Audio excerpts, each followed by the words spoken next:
देखिए सरकार किसी प्रशासन वो अरेस्ट तो करेंगे ही नहीं। आप किसी ना बिल्कुल मतलब ही नहीं बनता कि नुपुर शर्मा अरेस्ट हो जाएगी। नहीं देखिए आज सरकार ये तो आपको लगता है कि भाजपा की नहीं रही। आप भाजपा कार्यालय में जाओगे तो वहीं बैठी आपको नजर आएंगी मैडम जी।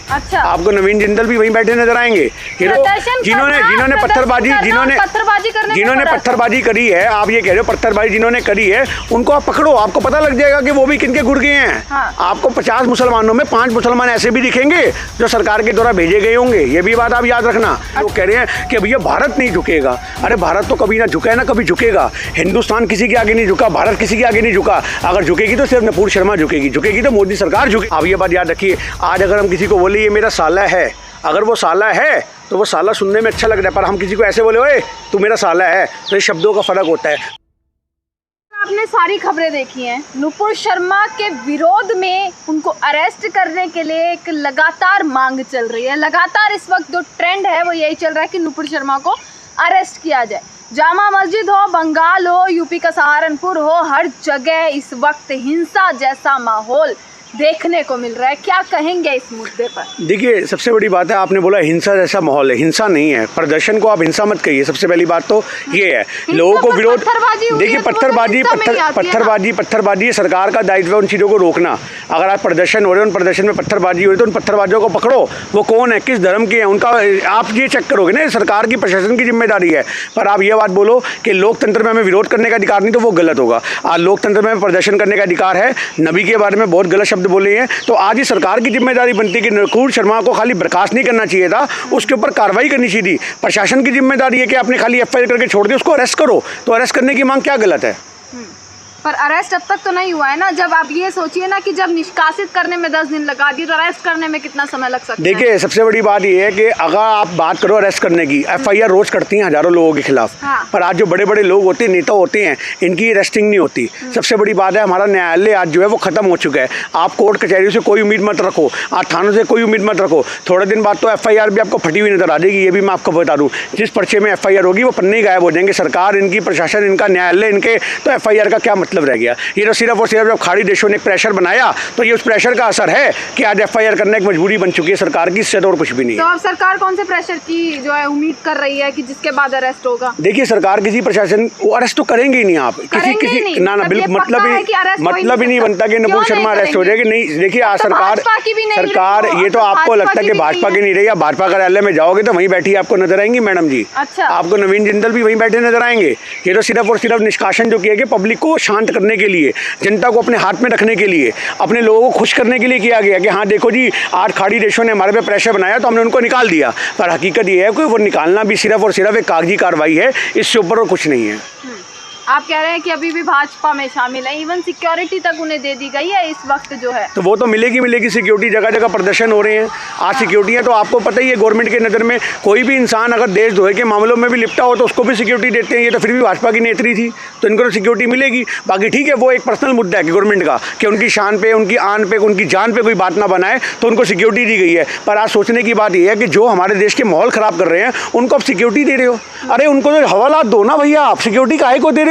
आप हवालात दोगे, हवालात में भी सिक्योरिटी होती है। बहुत पुलिस वाले बैठते हैं, बहुत सेफ्टी से लोगों का ध्यान रखते हैं। शांतिपूर्वक चीजों को होना चाहिए। जिस प्रकार से पूरा समुदाय जो है इस वक्त आक्रोश में आया हुआ है, कहीं ना कहीं उन्हें भी ऐसी समझने की जरूरत है कि शांतिपूर्वक मामले को सुलझाएं। देखिए आक्रोश में पुलिस पर कर रहे हैं, मेरी एक छोटी सी बात बताइए। आप आक्रोश की बात करें, आक्रोश में क्यों नहीं आएंगे?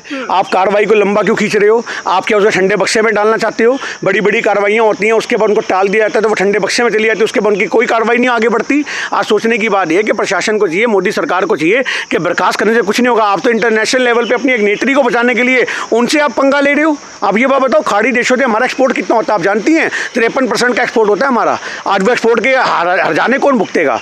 आप ये बात बताइए, महंगाई की मार कौन भुगतेगा? ये सब चीज़ें सरकार को समझने की जरूरत है। खाली बर्खास्त ना करो, अरेस्ट करो, बंद करो। और मोदी सरकार एक उदाहरण पेश करे कि देखो हमने खाली निकाला नहीं, हमने अरेस्टिंग भी की है। तो ये मोदी सरकार का दायित्व बनता है, उनकी जिम्मेदारी बनती है। देश में माहौल खराब हो रहा है तो इसके लिए फिर कोई दूसरे देश के पंथ के लोग, दूसरे समुदाय के लोग, मैं आपसे क्या कह रहा हूँ, समुदाय के लोग जिम्मेदार नहीं है।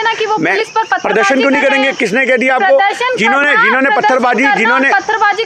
पत्थरबाजी करी है, आप ये कह रहे हो पत्थरबाजी जिन्होंने करी है, उनको आप पकड़ो, आपको पता लग जाएगा कि वो भी किनके गुड़ गए हैं। हाँ। आपको 50 मुसलमानों में 5 मुसलमान ऐसे भी दिखेंगे जो सरकार के द्वारा भेजे गए होंगे, ये भी बात आप याद रखना। अच्छा। क्योंकि आज अगर पत्थरबाजी होगी तो 50 के 50 मुसलमान करेंगे ना, 500 का अगर जितना चल रहा है 500 के 500 लोग पत्थरबाजी करेंगे, खाली 5 बंदे क्यों करेंगे उसमें से, आप ये बात बताइए। तो ये सिर्फ एक समझने की बात है कि माहौल ख़राब करके मुसलमानों को बदनाम करने का काम किया जा रहा है और देश में शांति भंग की जा रही है। इनको एक मौका मिल चुका है मुसलमानों को और ज़्यादा दबाने का, क्योंकि इनको पता है कि इस मुद्दे पर मुसलमान प्रखर होकर के सामने आए हैं, मुखर होकर के अपनी बात रख रहे हैं। जामा मस्जिद दिल्ली की आपने देखा होगा, पूरी घेर के उन्होंने प्रदर्शन किया नमाज के बाद। तो आज ये नमाज के बाद प्रदर्शन करना सरकार को एक मैसेज था कि हम यूनिटी में हैं, हमें कमज़ोर मत समझो। मैंने अपनी पिछली बाइट में भी कहा था कि आज जितने धर्मगुरु हैं मुसलमानों के, उनको चाहिए कि वो मोर्चा खोले सरकारों के खिलाफ। जब तक आप सरकारों के खिलाफ मोर्चा नहीं खोलोगे, आपकी आवाज़ को दबाया जाएगा। आज आवाज़ किसी की भी हो, वो बुलंद रहनी चाहिए, दबनी नहीं चाहिए। पर एक समुदाय ऐसा भी है, लगातार प्रदर्शन हो रहे हैं, इस मामले पर प्रदर्शन की जो है परमिशन नहीं दी जा रही है।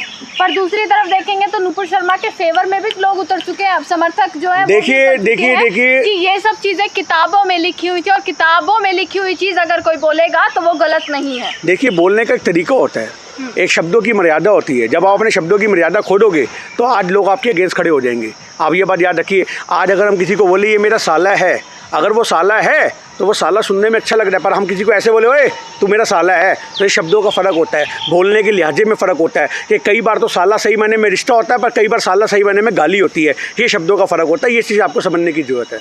और जो समर्थक उतरे हुए हैं तो वो समर्थक तो सरकार के हैं, वो समर्थक तो सरकार के हैं, ये चीज़ आपको समझनी चाहिए। मैं आपसे क्या कहना चाह रहा हूँ, आज जब इंटरनेशनल सनसनी बन चुकी है तो कई लोग इसको अपने देश की इज्जत से तोल रहे हैं। मैंने ये चीज़ सोची कि लोग कह रहे हैं कि भैया भारत नहीं झुकेगा। अरे भारत तो कभी ना झुका है ना कभी झुकेगा। हिंदुस्तान किसी के आगे नहीं झुका, भारत किसी के आगे नहीं झुका। अगर झुकेगी तो सिर्फ नुपुर शर्मा झुकेगी, झुकेगी तो मोदी सरकार झुकेगी अगर किसी के सामने झुकेगी। पर आप ये को भारत झुकेगा, भारत किसी के सामने नहीं झुकेगा। हिंदुस्तान का तिरंगा हमेशा लहराता रहा, लहराता रहेगा। तो वो भारत की धूमिल हो रही है, आज बिल्कुल हो रही है, वो सरकार की धूमिल हो रही है, भारत की नहीं हो रही है। आप ये बात याद रखिए। आज अगर इंटरनेशनल लेवल पे ये मुद्दा संगीन हुआ पड़ा है, आज ये इंटरनेशनल लेवल पे मुद्दा सेंसेशन बना हुआ है, तो वहाँ पे सिर्फ जिक्र भारत का नहीं होता, वहाँ मोदी सरकार का जिक्र होता है कि मोदी सरकार ने भारत की छवि को खराब करने का, धूमिल करने का काम किए। ये मोदी सरकार की जिम्मेदारी है कि आप उसको जो धूमिल कर रहे हो। आज सिर्फ और सिर्फ कुछ मुट्ठी भर लोगों को खुश करने के लिए सरकार देश की इज्जत से खिलवाड़ कर रही है, ये चीज़ आपको समझने की जरूरत है। तो इंटरनेशनल लेवल पर तो माफ़ी की मांग की जा रही है कि सर जो भारत माफ़ी नहीं मांगेगा, सिर्फ माफ़ी मांगी तो नुपुर शर्मा। ये इंटरनेशनल वाले लोग भी सुन लें, हमारा देश किसी दिन ना झुका है ना कभी झुकेगा। आज नुपुर शर्मा माफ़ी मांगेगी, मोदी सरकार माफ़ी मांगेगी, भारत माफ़ी नहीं मांगेगा। तो ये माफ़ी भी तो था अपने शब्द वापस ये माफ़ी भी उन्होंने जो ट्वीट के माध्यम से बोली थी कि मेरे आराध्य देव के बारे में कोई कुछ बोलेगा तो मैं ये कहती हूँ, मैं वो कहती हूँ, किसी को बुरा लगा हो। जुबान से निकल गई है सब चीज़, मैं अपने शब्दों को वापस लेती हूँ। हाँ, ये तरीका नहीं होता माफ़ी मांगने का। एक प्रेस कॉन्फ्रेंस करती, माफ़ी मांगती, प्रेस कॉन्फ्रेंस करके सारे अरब देशों के लोगों को बोलती कि हाँ जी मुझसे गलती हुई है, हाथ जोड़ के मैं आपसे माफ़ी मांगती हूँ।